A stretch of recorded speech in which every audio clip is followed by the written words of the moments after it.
Hi, it's MJ, and today we're talking about the phantoms of physics, specifically Paul Ehrenfest, the quote-unquote abandoned physicist of quantum mechanics and phase transitions, who unfortunately ended his life via murder-suicide with his disabled son.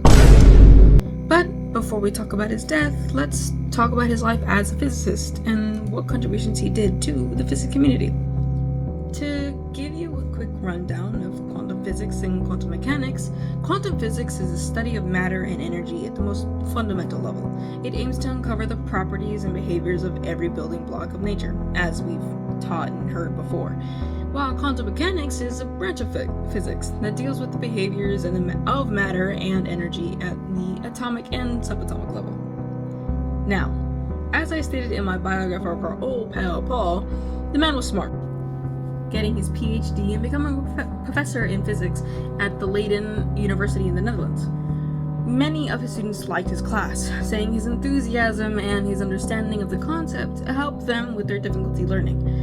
He had at least 5 different contributions to physics to the physics community, but the 2 main ones were he introduced the abiatic principle, which says that if you change a system very slowly in a way that doesn't allow heat to flow in or out, certain properties of the system will stay the same.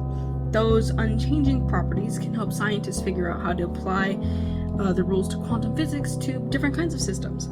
It was an important stepping stone to quantum mechanics. It shaped early quantum thinking and helped lead into more complete and more formal theories that followed in the 1920s. He also formulated the Ehrenfest theorem, which demonstrates how the average or expected values of a particle's position and momentum in quantum mechanics can change over time. Imagine you have a cloud of tiny quantum particles, like electrons, and you're watching how the center of the cloud moves and changes over time. The Ehrenfest theorem says that center is the average position, and it behaves like a classical particle would, following Newton's classical laws in regular physics. His work was able to bridge the gap between quantum mechanics and classical physics. It was pretty nice. But not only that, he and his wife also co-authored in a 1911 paper on conceptual foundations of statistical mechanics, clarifying what it means to use probability in physics. They worked together on ways to make physics education more rigorous and understandable, especially for the students that they were teaching.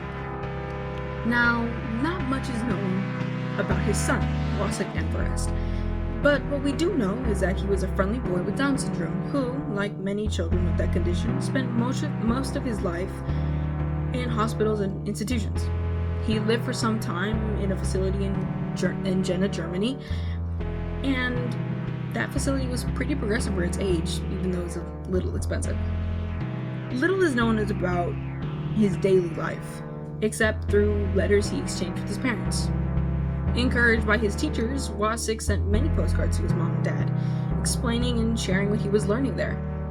When, unfortunately, the Nazis rose in power in around 1933, Wasik had to be moved to the Waterink Institution for Afflicted Children in Amsterdam, founded by the educational reformer Jan Waterink, where he stayed for the remainder of his years. Even though Paul was able to make these contributions to physics and managed to have a pretty great success in his career in being a physics teacher, he had this feeling that he was falling behind in the advancements of physics, especially when physics turned more theoretical and had more what-ifs in questions rather than just math that he could use and see.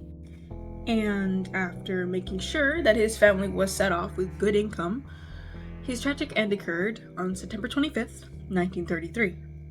Paul Ehrenfest had traveled that morning to Amsterdam, where he first met with a former student, perhaps to play the role of mentor one last time before he planned to kill himself later that day. After the meeting, he went to the Institute of Afflicted Children, where his 15-year-old son lived.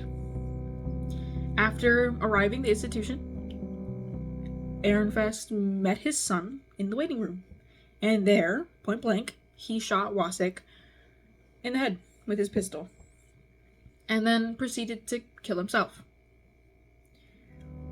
It was quick, it was pretty unpredictable, and it was a horrible thing to happen. Paul Ehrenfest was a great scientist, but it sucked that he wasn't really a good judge of that while he lived. The suicide itself left a void in the lives of Ehrenfest's wife, Tatiana, and their surviving daughter, Galinka. Despite his end, Ehrenfest's contributions to physics are acknowledged and celebrated. The monthly Colloquium of Physics in the Leiden University, which he initiated at first, continues in the name of Colloquium Ehrenfesti. Additionally, the Austrian Institute for Quantum Optics and Quantum Information sponsors the Paul Ehrenfest Best Paper Award for Quantum Foundations, sponsoring with his wife. And speaking of, his wife, Tatiana, authored her book on the foundations of theorodynamics after Paul's death. A book with careful, logical, and pedagoggical examinations of conceptual foundations of theorodynamics. Her audience was teachers, students, and researchers alike, wanting to understand the theorodynamics clearly, and not just mathematically, but conceptually. While Paul didn't co-author this book, clearly, he greatly influenced Tatiana's thinking. They both valued the clarity in teaching and understanding physics, especially statistical mechanics and theorodynamics in her case. So, despite what he thought, he wasn't forgotten after all, and he did make influences in the advancements of physics, and we gotta thank him for that.